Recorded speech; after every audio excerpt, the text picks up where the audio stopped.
I gave her some more milk and a quarter of a muffin, like Cindy Lou Who.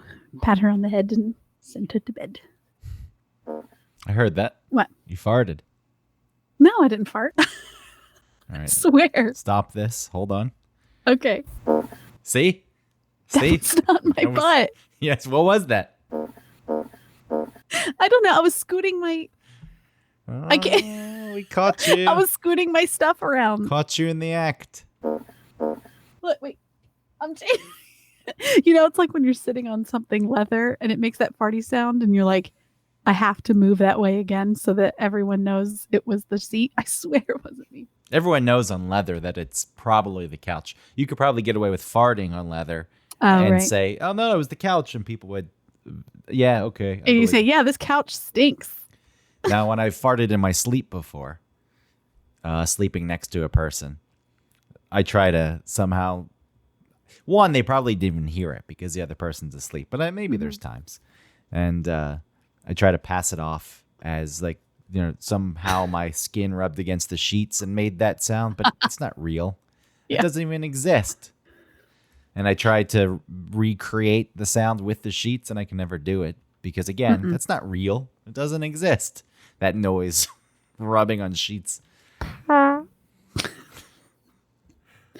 That was me. My elbow scooting across clean sheets. When I was dating someone once, when they said that they heard me fart in my sleep, I guess I was asleep and I didn't wake me up. A lot of times it jolts me awake. Yeah. And then I got defensive. I was like, oh yeah, well, one night you farted and the sheet flew. You were sleeping on your stomach and the sheet flew up to the ceiling. That's what you said? Yes. When was this? I don't know.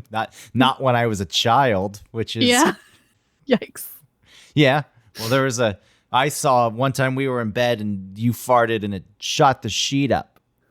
Yeah. One time your fart started a fire that I had to put out. You didn't even wake up for it. And I put it out and I was the hero, but I didn't tell you about it. Should have been broken up with on the spot as soon as that happened. My stomach hurts, speaking of farting. Do you need to fart? There was. That was my mic. Nope. Stand. Nope. That was you. You did it again. No. I'm not farting. Anyway, all that ice cream that I bought today. Oh. How much have you eaten? Too much.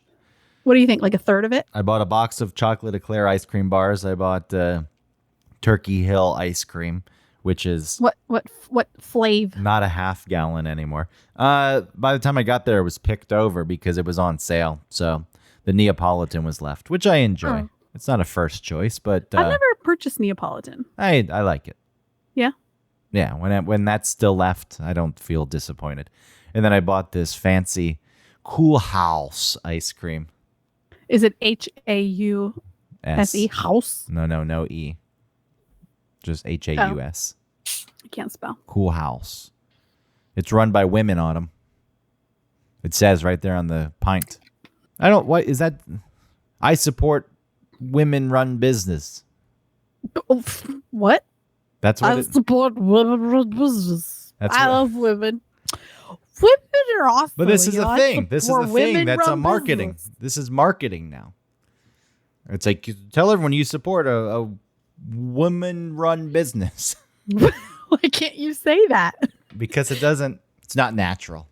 Oh, you're right. Just like women running a business. No, my point with this is... I know what your point is. My point is, okay, great. Good for you. I'm happy that you can do that. I never would think one way or the other. Yeah. I would not buy something because it was run by women. Like, oh, this ice cream looks good. Wait a minute. Women run this business? I'm out. Give me that crappy old air-infused gallon tub ice cream that a man created. Yeah. Men know how to make ice cream. You think that Bluebell has women making the ice cream? As a Southern ice cream, no way. They're not allowed. Women stick to the udders. No, they're not even allowed that close. You don't think they're out there? They're milkmaids. They're like milking the cows. No, not on this level. Oh, you're right. You know why? Because they're out in the field, maybe like in a barn milking a cow, but men have to run the machines that suck the milk out of the cows. Yeah, when the cows get scared and they defecate and pee all over the place, then the women come in and clean it up. Homemade ice cream.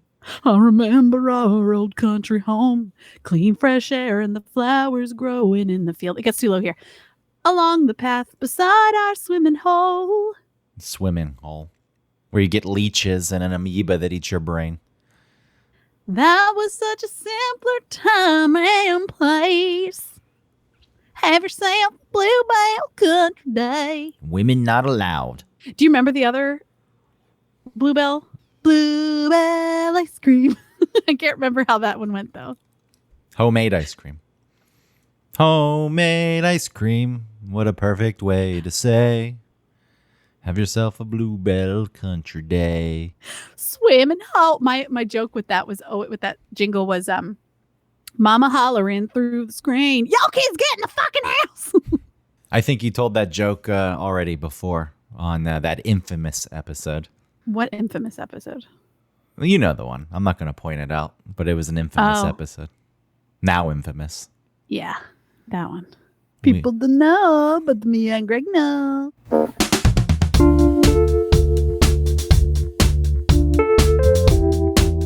Welcome to One Topic, where we stick to one topic. My name is Autumn Fisher. My name is Greg Russ. I am setting this week's topic. I realized I did this thing. Sorry, I paused. Every time I say my name, I don't really like saying my own name. I don't like introducing myself for some reason. Okay. And I do this thing where I like put my arms up over my head and kind of stretch them out. I don't know what that's offsetting. It's just like making you feel more comfortable saying your own name. It's like releasing an anxiety of having to say my own name. That makes zero sense to have in the first place. But I paused because when I was doing it, I realized every time we start the show, that is how I start the show. If we had a visual component to this show and I said, I am Greg Russ, my arms would be going up over my head and I would be stretching them. It's the same thing that I do at the end of the show where I'm like and subscribe. You get wrapped up, though, I think, in feeling too sales pitchy. Mm-hmm. And you don't like that. No. And you just have to go with it. And they're like, I got to make a joke, but there's not a good joke to make, so I'm going to shoehorn a joke in, and it falls apart. I don't have a joke, so I'll just make a weird voice. At that point, it's like the ice cream falling off the ice cream cone, smashing on the sidewalk. That's what happens. At the you know end what it is? At you know what it is? It's Ashley Simpson on SNL, like messing up during her performance, and she does that weird jig. It's like, all right, got to do something. Making things worse. Yeah. Every episode ends with an ice cream splat. Anyway, my week to pick the topic, and I am setting this week's topic to be expectations. I don't think we've done a show on expectations. Maybe I should have looked. I feel as though some themes will be similar to previous shows, but there hasn't been a show called Expectations. And this, it's a wide topic. The reason that I wanted to use it for tonight was because you were telling me about someone whose child is having a birthday during this time of COVID. Mm-hmm. And kids can't have birthdays, right? They can have their birthdays, but they can't have gatherings with their friends. Right, they can't have a birthday party. Which is probably disappointing for a young child, especially when the child is old enough to remember past birthday parties where they did have a gathering of friends. And you need to explain to them that this year is different. You told me, though, that this one person is having a birthday parade. And it blew my mind. It blew my mind. And okay, so I didn't say the word parade. You said parade. You want me to go back and find the text message? Yeah, go for it. You said parade. No, you said the person is having a birthday parade. And now you need to stall so I can go find this since we ended up texting God knows how many times today. All you have to do is search for parade. No. Because how many people are you texting about parades? I'm finding it. Here it is. Boy, oh boy. We are also going to her birthday parade tomorrow afternoon. You said it. Someone's having a birthday parade for their child because... Judge, I recuse myself. Which on many levels, I am opposed to this idea because you're setting expectations, not only for that kid that they're so special that they can't just have a birthday one year where there are no friends who are allowed to come over. You could have a Zoom call or something. You could figure out a way. You said there was another birthday party on Animal Crossing. That's fine. Yeah. You all gather virtually. That's a cool, nice thing to do.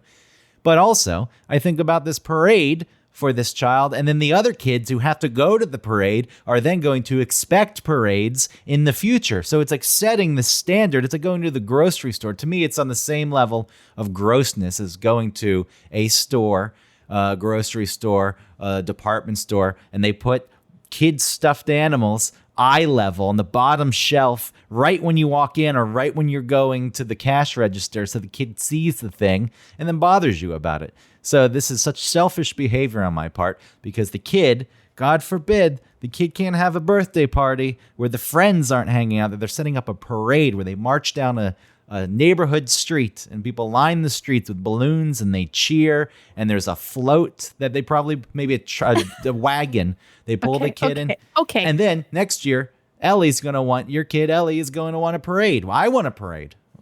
Okay, so it's not exactly what you're thinking. It's not like they walk down the street and everyone claps for them like they are the parade. People just drive by their house and like beep beep beep and like yell and maybe say happy birthday. It's that. It's How far away is this? How far do you have to go? Really far for us. For you to drive by and honk a horn and say, "Hey, hey." Yeah, but it's worth it, because if they were having a party, I would be doing the same thing. If you had a this party, way, I just don't have to get up. I don't get out, and I don't go in. If you had a party, you'd be hanging out for quite a while. Which, sure, you just made the point that maybe it's not. That's something you don't want to do, is actually hang out. Well, I do want to do that. I'd much rather hang out than just drive by. So, how far are you driving? It's probably like 45 minutes. Okay, it's not as bad as I thought. When you said really far, I thought that feels really far. 2 hours. Maybe I'll longer than 2 hours. No, it's not 2 hours. They don't live in Philadelphia. So it sets this idea up for me that expectations are being laid out about what is to come in life. And look, I want to tread lightly. And it did happen, because I told Ellie about it, and this person had an Animal Crossing thing, and we're doing the drive-by thing. Oh, it's the same person. It's the same person. A doubling so up Ellie on the was birthday. like, why didn't I have that? I was like, oh, because we didn't set that up. And also because it's okay if you don't have that. And, with these people who are doing this, I don't see any problem with doing it. I felt like when Ellie did ask me about it, I thought, man, I guess I did sort of not do something right. Maybe I did. Because Ellie just had her birthday. Yeah, she just had her birthday on the 18th of May. And she had to deal with the same thing, where the kids can't come over and play. Correct. So yeah, I thought, oh, maybe I was lazy and I didn't put effort into her birthday. I don't think you were lazy. This is the thing. You don't need. But that's the expectations part, right? Is that someone else sets the bar higher and you don't reach that, and so you feel less than. Yeah. So now you have your own expectations on this whole thing. You feel as though you fell short because you only for a moment, because then I really did think like, well, this is the year of COVID and there's nothing. And I personally, maybe Ellie is at, she just turned 6. So maybe she is at the age where, she's not turning 9, where you can really feel that we're not having a party. Maybe she's right on that cusp where it's like, it's okay if we don't have a party. Maybe if she were older, she would have been more expressive about like wanting to do certain things. I don't know. Possibly. I mean, that's something that you can try to figure out. I don't know. It doesn't matter in this instance. Even if at that point she did want to do more things but couldn't do the things because of COVID, you'd say, you know what? That can't happen this year. Right. And that's okay. That can't happen. Look, I want to tread lightly because there's all those people who are, the old hack argument of the participation trophy, which I think there's some merit to that. You set these things up for kids that things are easy. And even if you don't do so great, here's a trophy. So the expectations are things, are always going to be all right. But I do understand that they're kids. And, so some people, when they make that argument, like that fucking trophy that everyone gets for participating. It's creating a generation of pansies.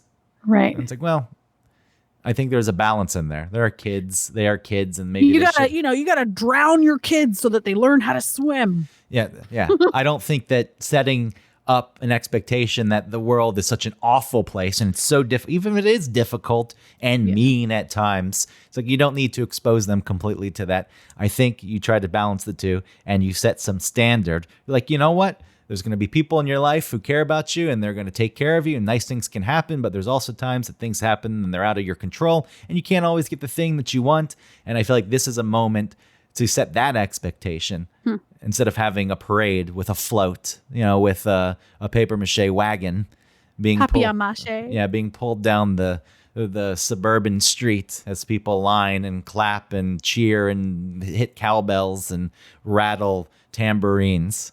Okay. And use us party poppers. Yeah, when it comes to kids, there is something. So people for a while talked about helicopter parenting, like a helicopter mom, where, a parent was just this kid's shadow at the playground in case he fell, like instantly there to make sure that they're okay and blah, blah, blah, instead of just like letting them figure things out and be a more like autonomous human. There's also the lawnmower parent, which removes every obstacle in the kid's way before they ever have to, so they never have to encounter anything. And my therapist said that it's not about shielding children from hardship, but it's about how you help them through it that makes them as more successful adults. And I thought that was really interesting because I think that there is like a biological drive to, protect and sometimes shield your kids. And like you said, where, they are kids and you want to protect their innocence in a lot of ways. There's like a fine line or like a balance that you have to constantly figure out and adjust in real time as to like, how much do I expose them to? What are they too young for? What are they old enough for? Is my measure for when they're old enough for something different than someone else's? Am I right? Are they right? Am I wrong? Are they wrong? I don't know. It's a hard balance to strike. I think that in protecting kids, that's a very short game if you protect them in the moment, because you can make the argument if you set them up as best as you can for life beyond childhood, that is protecting them. That is getting them ready and giving them the tools needed where they can protect themselves later on in life. And, the whole show is not going to be about expectations set for kids. That was the catalyst that got me thinking about this. And there's a lot of, we can use this to relay into this next part, but I do feel like expectations set for kids by parents, not just about, oh, we'll give you exactly what you want and we'll spoil you. And you set an expectation that the world's great. And then when they don't get things later on in life, they don't know how to handle it. Right. There's that. But I also think so many expectations from the parents are dumped onto kids about what they're supposed to be. And society in general is presented this list of expectations of what is important, what you should be striving for in life. And I find most of it to be highly misplaced. It's the expectations to be exceptional in like career, getting money, fame, and education. And it's for the wrong reasons. Like, I think that there are certainly people who are motivated and you want to do well for your life and you want to do the best job that you can. So having an expectation to be exceptional based on your own desire, I think that's okay. But the expectation that is set forth is you're going to be better than other people. You do these things so you can prove that you are better than other people. And this really, one, I think is gross. Why are no expectations set forth about growing up to be a decent human? How come that's not something that's really pushed onto kids, onto people in general? It's like, you know what? there's an expectation, and I'm not saying that people don't instill this kind of thing, but I do think it's bypassed. It's not thought about, not maliciously. I'm not saying it's not valued, but it's not something that's top of the list. I don't feel that, hey, In some ways. yeah, be a decent human, be self-aware, find something that you're into yourself, something that you can get fulfillment out of. Well, that's the definition. That depends on people's definition of success. Well, that's the thing. The success is misplaced. Right. It's not. I'm not saying being really good at your job and finding a career you like and trying to be the best. That's not misplaced. I think the reasons, the motivations behind it can be misplaced. I'm doing this to prove something to the rest of the world that I'm better than them. And also, they're not truly happy. No, I don't think that a lot of people actually get what they're looking for out of that. My pursuit is just to make money. Okay. Are there some people who just make money, make a lot of it, and are happy? Probably. But I think there's still an emptiness that comes along with it. But if you happen to make money, if money is there as some kind of proof that you're good at what you do, and it was something you were doing for yourself, looking for fulfillment. Because here's the thing. I think if you go that route, you're actually also better off for the people around you in your life.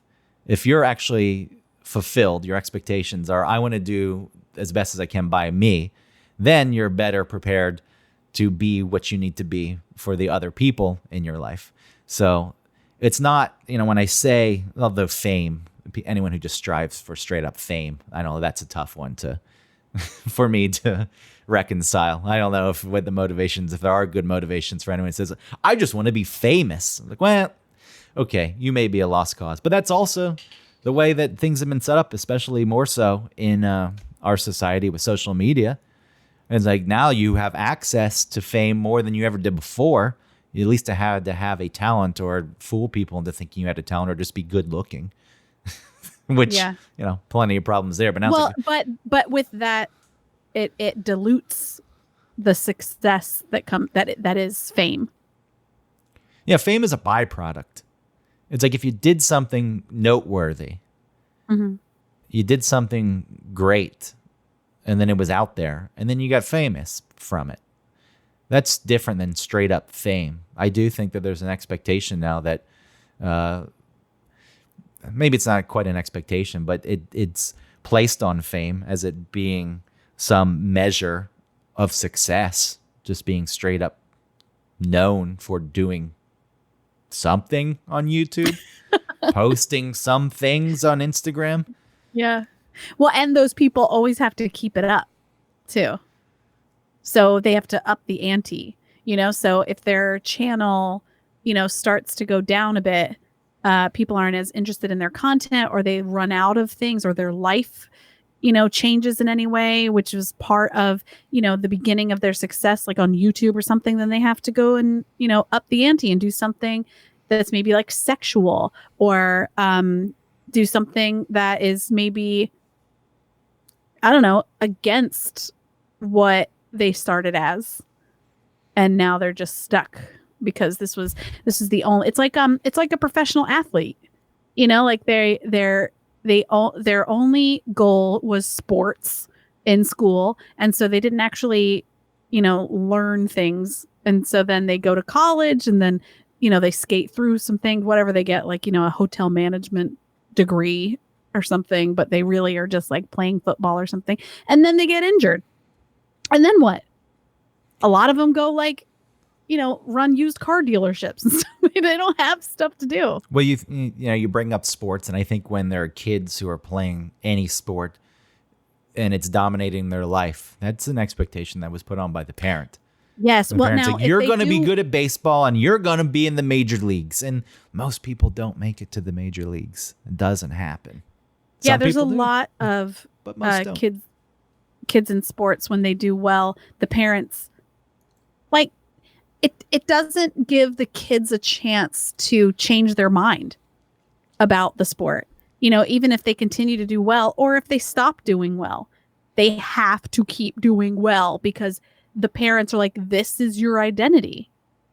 They slap an identity on that kid, and then the kid can't express themselves in any other way, because then it'll be disappointing to the family. And what happens to the rest of your being? Because your identity, as you said, is I'm the person who plays this. You're not getting the things you need Right. to be, because what ultimately will happen is maybe, okay, let's just look at this, the rare instance where the person makes it to the major leagues, because people get to the Of course. professional sports. Some of them actually never even dedicated themselves this much. They're just so talented that they can do it. Yeah. But they're the people that say there's someone in their whole life was that. Look and at Tiger Woods. yeah, that guy is. I don't know him. What I could. He is socially a weirdo. Yeah, and he was. I don't know what was going on. He was cheating constantly on his wife so many Yeah. years ago and got caught and got in the car accident. But it's like There what drives that behavior? There's a hole of some sort.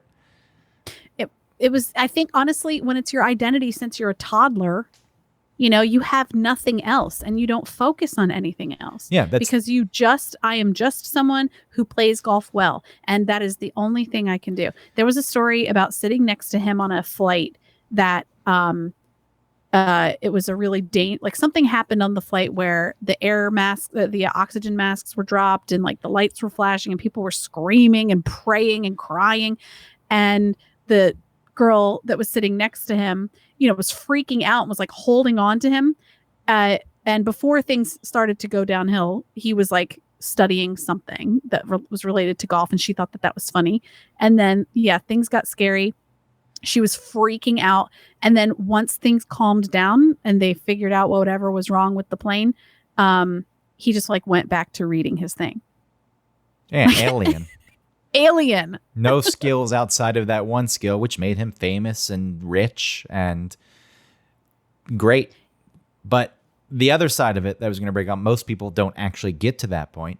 And it doesn't even need to be sports, just in general, when you're setting expectations that you need to be exceptional in the world in some way, and it doesn't play out that way, you are setting people up for such disappointment in their own lives, and possibly self-hate. Because you're like, I'm a failure, even if you're not. This is something that, I dealt with myself, I feel. And these expectations weren't placed on me by my parents. I do tend to protect them quite a bit, but I would talk about things if there were, this wasn't anything that was forced on me. But in my mind, I thought I was good at writing and I wanted to get into radio and I thought I was all right at that. And there was expectations that I placed on myself. And when these things don't play out the way that you expect them to, you feel like you're failing. And then I think a lot of people deal with this as a point in their lives, somewhere between 30 and 40, probably, when their lives aren't playing out the way they expected them to. And, it can be difficult. I think there's a real process that people have to go through to come to terms with the fact that what they expected out of their lives isn't coming to light, but it doesn't mean that they're a failure. That's the problem. This is where setting these things, it's this high bar so early on that, honestly, what's wrong with my life? I have a good life. Yeah, it's almost the byproduct of all of the 90s sort of propaganda placed on kids, where it was like, just do it. And, you can be anything and you're totally unique and no one else is like you. And while some of that is true, it's not all there is. Like there are people like you, not exactly like you, you can't just do anything. There are some people who can work their whole lives to become an astronaut or something, and they just can't do it because of, who knows, genetics, just natural innate ability. Also, even if you are very qualified, there's only a small percentage of people that actually get to be astronauts. And you may not just be that good. Like you're very, very good, whatever it is. I don't know the criteria that goes, but you can't just do anything. Well, that's you can be anything. You can do anything. Like, no, you can't. Individualism that's been sold. That was actually, the whole thing with America. It's like the rugged individualism of America, the exceptionalism of America, which there is a lot of good in that. Of course. It goes to the extreme. You can be an individual and figure out who you really are. And there are things that set you apart from other people and that make you who you are. But it may not catapult you to any of these categories that were previously listed. And that's fine. That's okay. You still get the individualism. But this is where it's misplaced. It's like, that's not really what people want. They don't want the individual. I want to be my individualism is so recognizable that it throws me into this other realm, the stratosphere. And you look at a lot of people who actually do get to these places, and they're really not that exceptional in their individualism. Some people are, but some are like, okay, you are a product. And those people who do reach success, when they finally get it, their expectations for what success is so off that it doesn't complete them like they think it will. You know what I mean? Like they have this hole in them that they think success will fill. You know, that's their expectation. And then once they get there, once they are successful, they see that, no, I'm still just the same person with the same feelings. I'm just, I've succeeded in my field. That doesn't mean that all is well and you'll forever be happy now, you know? Making this about myself again, which I'm so good at doing. But I mean, look objectively. Mm-hmm. I do the radio show with Eric and you and Tim, the Von Hessler Doctrine. I'm not on every day, but I'm a part of that and helped get that off the ground. I work for a big, well-known media company, and I do work there, and I have a bunch of side projects that I do. And, there is something to be said. People from the outside will look like, what is wrong with you? Why are you so miserable with this stuff? And the truth is, I have plenty of things. It's because in my mind, it wasn't successful enough. I wasn't where I needed to be. It should have been more. And, that hole doesn't fill until you actually become okay with yourself and where you are. And, when I wasn't putting enough effort in and I knew that I was underachieving because I was being lazy or I was avoiding, then that's hard to fix. It's like, meaning you can't fill that hole because you could be doing better. But the moment you start to put more effort into something and you are taking to what you have in your life and you're doing that as best as you can and you're actually enjoying that, just because it's not something that's to the extreme in terms of what is considered success, there is fulfillment and you become a lot more okay with your life, and those expectations that you had previously that have led you to feel as though you're a failure and a piece of shit start to go away. It starts to dissipate. And I think that is where the key is just becoming okay with yourself. Take the expectations that have been thrown on you, the self-expectations, and get rid of those. Because ultimately, I think what happens too is people who have kids, when their expectations aren't met, that's when they force them onto the kids. Like, you're going to fill the holes that I have in my life. You're going to do these things. I wanted to play guitar and be in a band. I sucked. I couldn't get it done. But here's your first guitar. You're 3. Oh, you don't like it? You're not taking to it? Then you're still going to play. Keep playing it because you need to live my dream. Right. Or I'm going to visibly show you that I'm disappointed that you're not into this. Yeah. What a great parent. Like, you're here. But then again,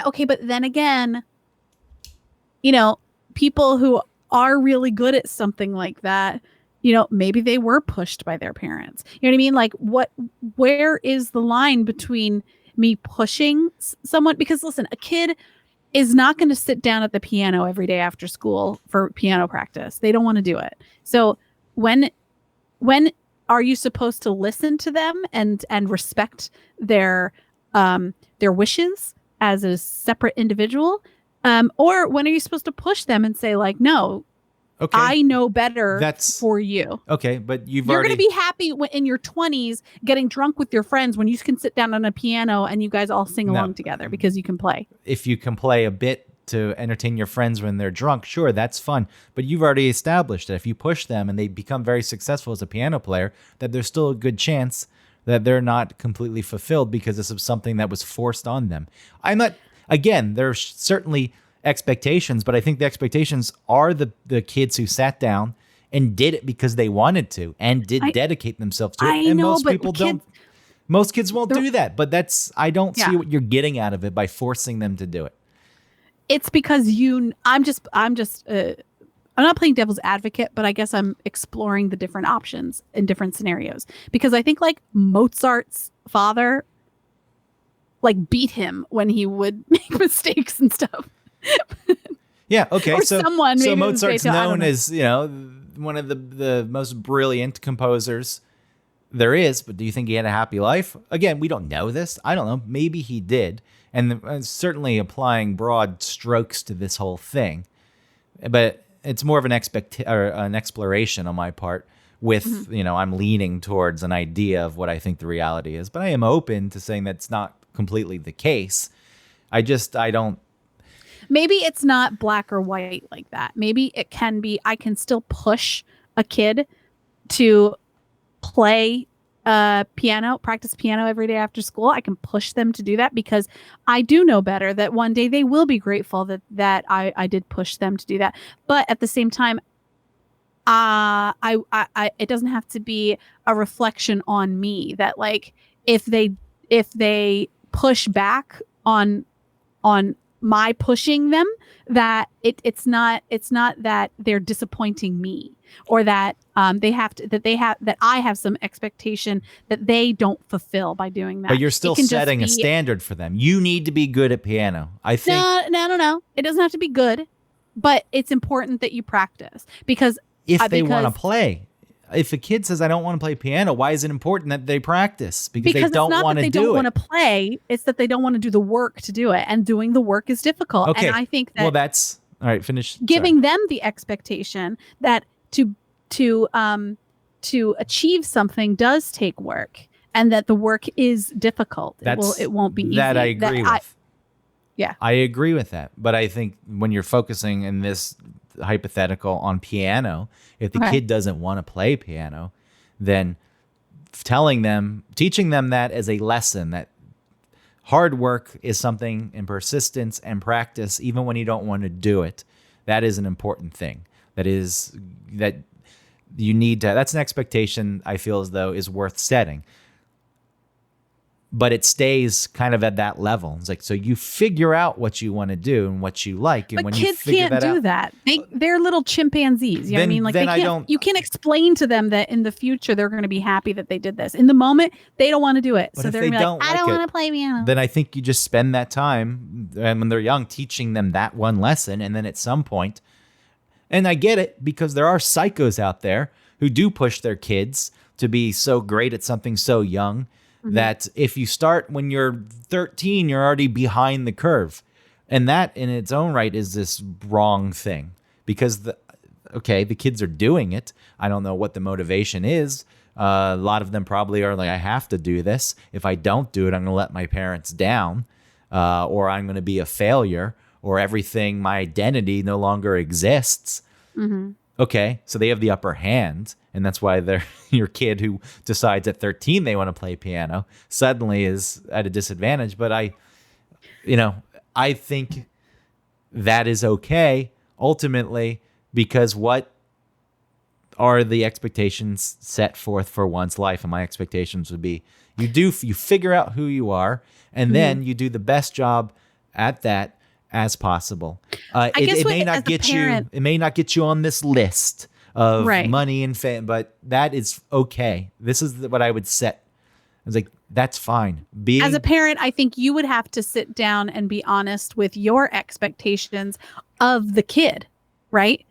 And try and sort of tease out what is an expectation that comes from you and from your weird expectations that were put onto you, and so therefore you sort of like transfer that into what you expect from the kid, and just like regular sort of unemotional expectations that aren't weighted down with some baggage or something.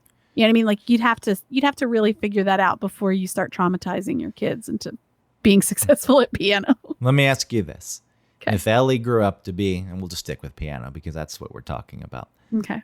Famous, rich from playing the piano, but she was miserable. She hated it. Or she did what she wanted to do, and you instilled some other values in her, and she was living a life where she was surrounded by people that she loved and loved her, and she was able to engage in those relationships and be present and do the things that she wanted to do. And she had a career, and she was doing well. Which out of those two would you prefer? Because I feel like some parents would be like, that's my kid. Look at my famous piano playing kid. And that to them, that actually would be more important. Like I think that parents get lost. You know, your face is so close to the book that you can't read the words. So I think that when you're in the middle of something like that, you don't really think about the end result and whether, you know, they're going to be happy or not. You just think like, this is what they need to do. And like I said, your ball of expectations includes a lot of stuff from your own past and what was expected of you, or what your expectations are of yourself as compared to other parents, and what other parents are doing with their kids, and how come their kid is able to whatever, you know what I mean? Like it's this complicated woven blanket that you have to figure out for yourself. I hear you on that. I think there's too much of a push, though, for you to prove that you're better than others, even if it's not presented. It's not a conscious thing. Like I have to be better, but that's the way. It's not even like, because I don't ever think like I need to be better or I need to be as good as something, but I do. It does make me question my own thoughts or my own ideas of how to handle situations as far as parenting. When I see other kids who are just like walking calmly next to their parents, and then I see my kids as like wild animals that are like being insane, I think, oh, I'm not doing something right. They must be doing it right. What am I doing wrong? Instead of just saying like, look, my kids are a little kooky. And maybe their kids are too, but right now they're not. And I'm just not seeing it. I don't know. Is there an expectation you set for kookiness? I think you really like kookiness.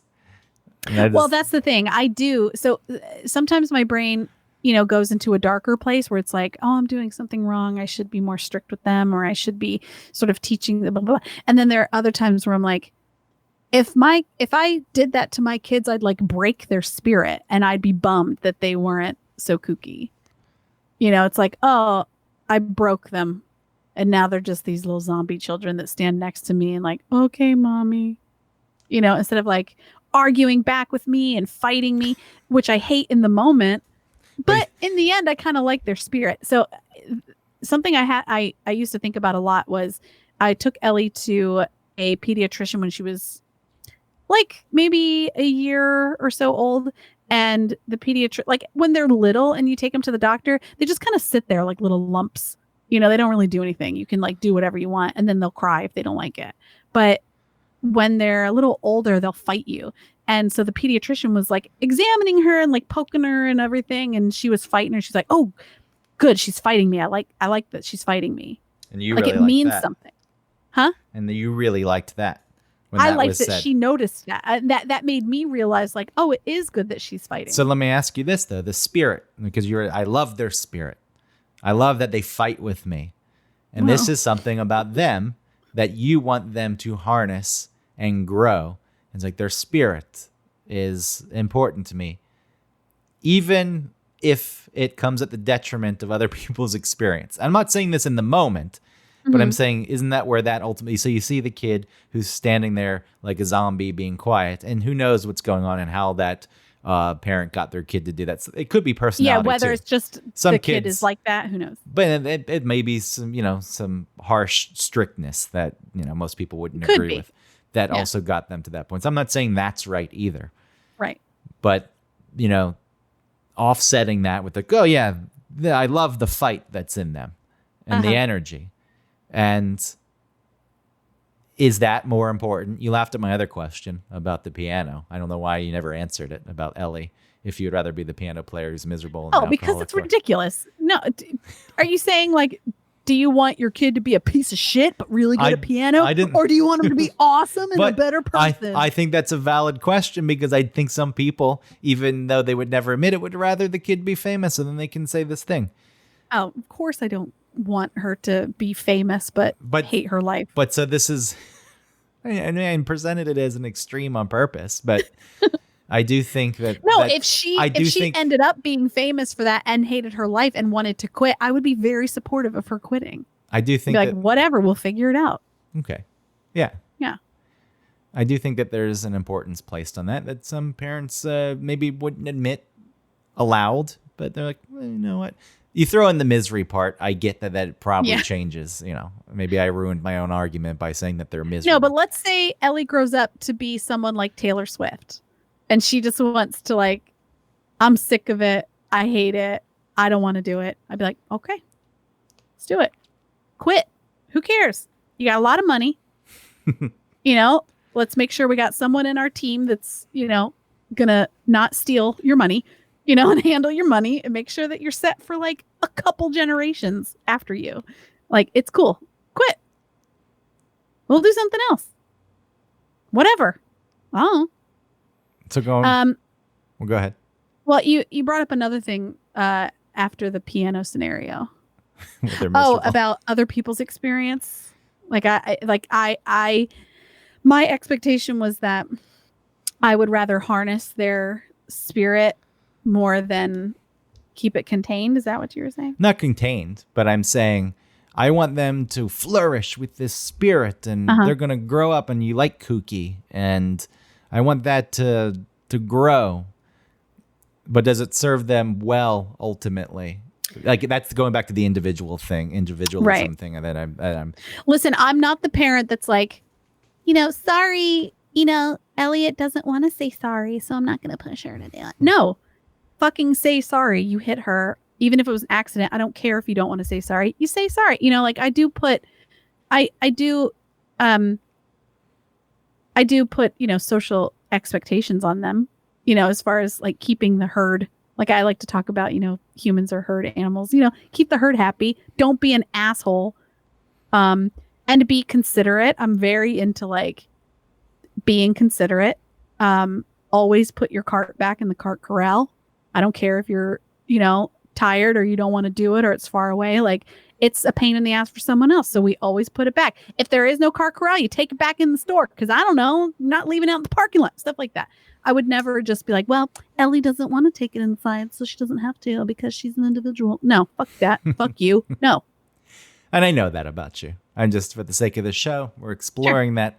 Like anything else, I think ultimately our conclusion on things is you got to find a balance.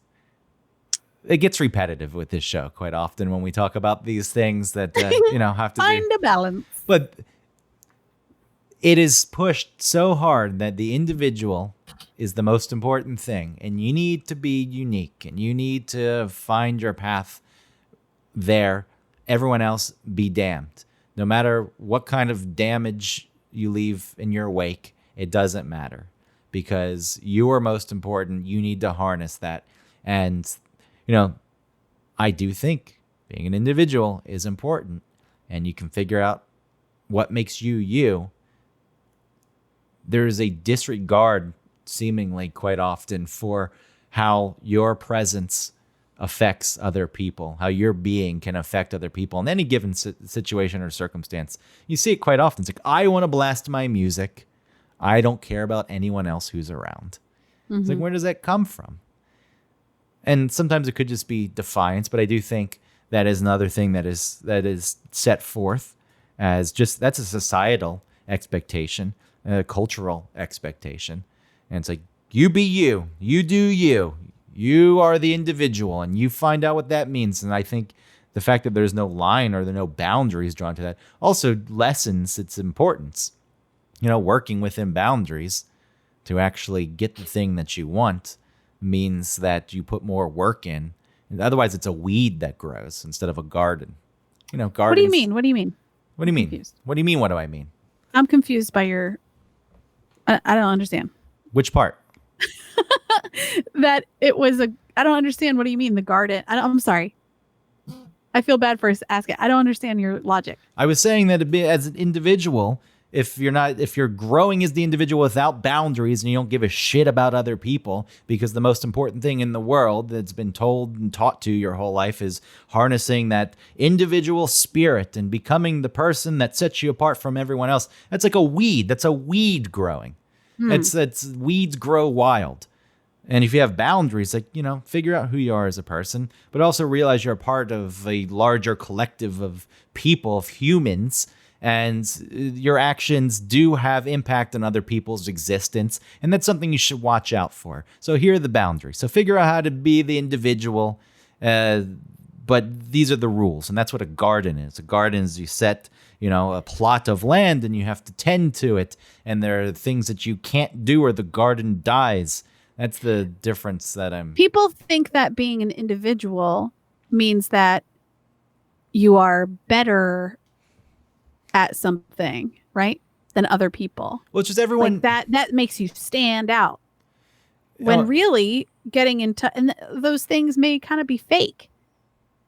Or there are so many other people trying to strive for that are also doing sort of a fake thing. It's not actually being an individual anymore. Well, yeah, it's not authentic anymore in the sense that people aren't even being true to themselves just to do something that sets them apart that is completely fabricated. Because to do something that sets you apart is an exercise in nothing. Because you already are set apart. You already are an individual. You may be a lot like a lot of other people, but, you are still an individual. And finding out who you are as an individual,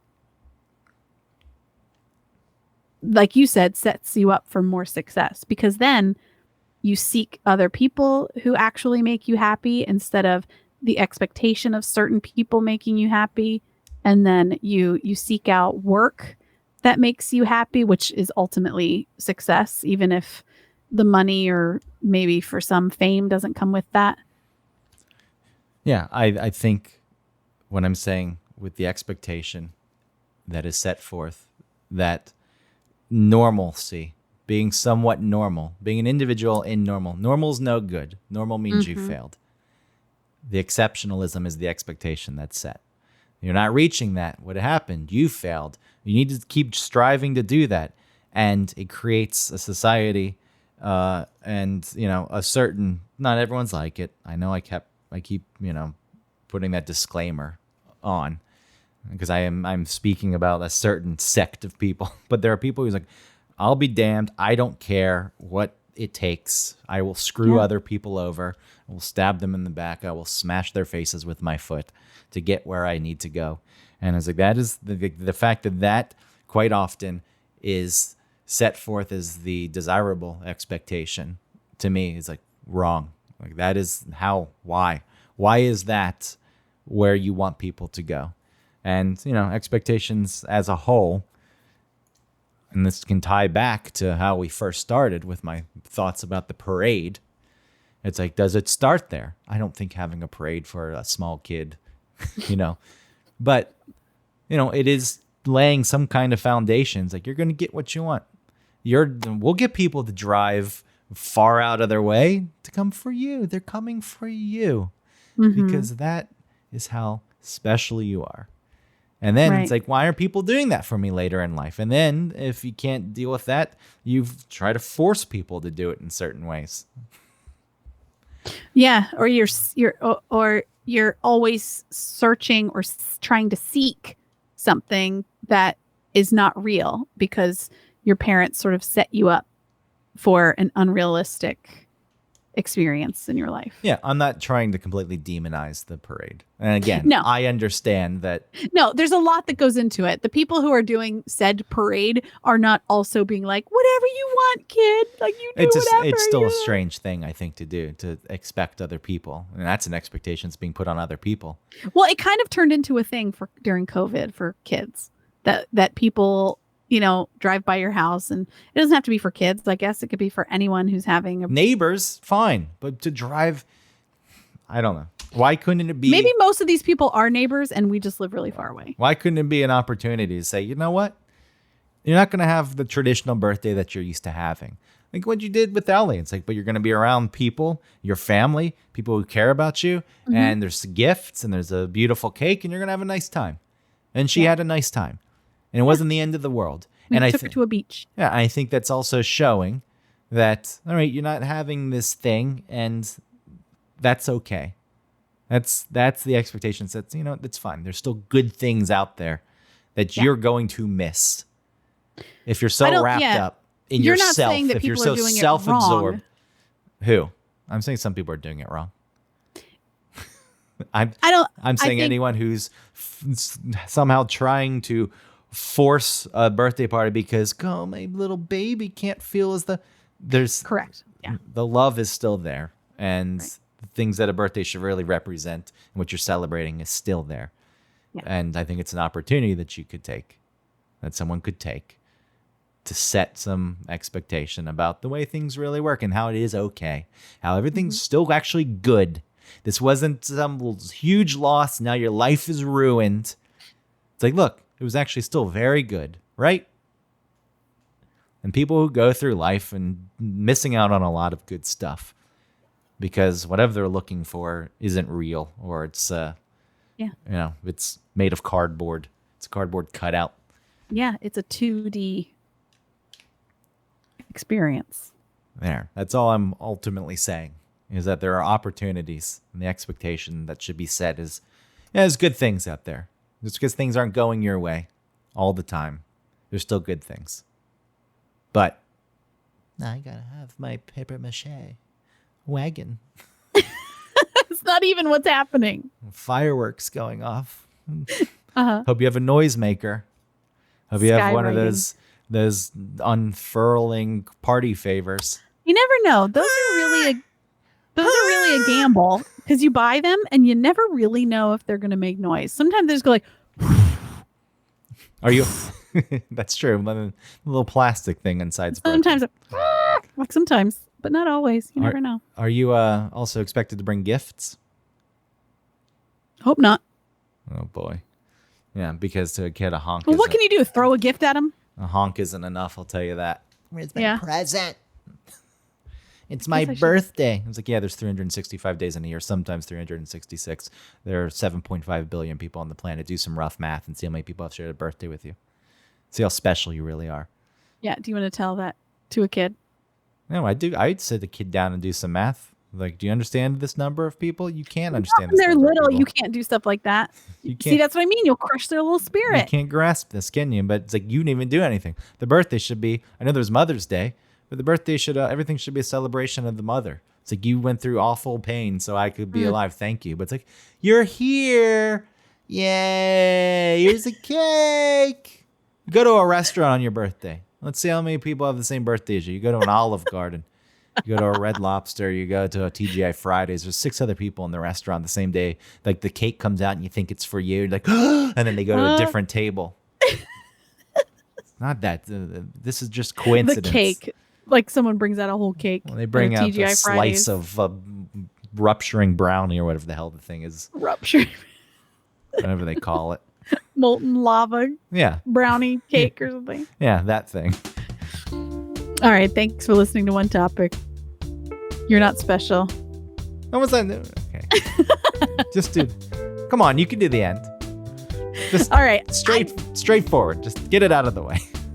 Thanks for listening to One Topic. Like and subscribe, rate and review on iTunes. You can email us, I think, at onetopic01@gmail. Find us on Instagram and Facebook. Do all the things.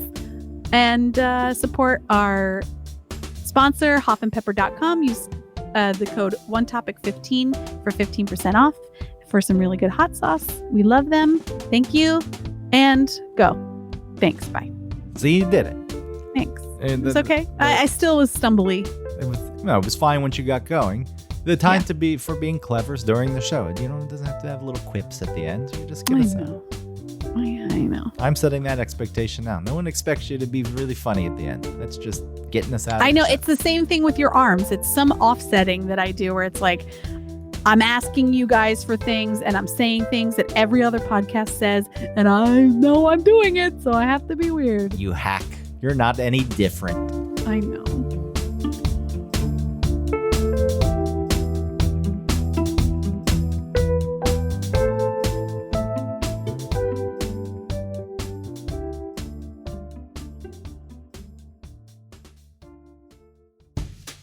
Hey, Greg. Hey, Autumn. Do you like hot sauce? You know, I do like hot sauce, but I'm getting pretty bored of my regular Texas Pete or Tabasco. I'm looking for a local sauce without any additives or extracts. A company that uses local peppers so it's as fresh as possible, and a company that really cares about the integrity of the sauce and where their ingredients come from. Definitely. And hey, while we're at it, I don't want a sauce with too many ingredients. You know, a lot of other sauces out there, they have all kinds of fillers. So I'd love to find a sauce with, I don't know, what? Let's say no more than 5 ingredients. I mean, it's crazy, but there's gotta be a company out there that hand processes their sauce. You know, bottling and labeling every bottle themselves. I'm probably asking a lot. Well, you really are, but there is a hot sauce out there who only uses 5 ingredients. What? 0 fillers, additives, or extracts, and who bottles, labels, and packages everything themselves. It's called Hop Sauce. What? They're a small batch hot sauce company out of Chattanooga, Tennessee that's won Best Louisiana-style sauce in the country. How many times? Not once, not twice, 3 times. 3 times! How does that sound, Greg? I think that sounds amazing. You know how you can get your own bottle of hot sauce? No, tell me please now. Hoffandpepper.com. And not only am I giving you the gift of the best hot sauce that you'll ever taste, I'm going to give you 15% off if you use the code ONETOPIC15. Hold on, that's Yes, get a pen and paper. 1 topic 15. Good. That's ONETOPIC 15, all squished together at checkout. You'll get 15% off your order and your life will be better. Thank you. You're welcome.